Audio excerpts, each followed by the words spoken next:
Hi, I'm Stephen from OneClick LCA, and today I will show you how to copy data from another project into this project.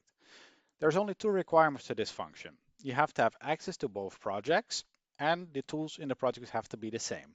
The reason for this is that the data requirements along the tools are usually quite different, so it could be that data in one project simply might not work in another project. How we use this function is very simple. We have to have a design we want to copy data into. We scroll lower and we have there the copy data from another design. We then select the design we want to copy from. In this case, it just shows my project, but it could also show projects from my colleagues or other projects I have access to that I want to copy from. There's the option that you can choose existing data preservation, and you can also decide not to overwrite the data if that is the case.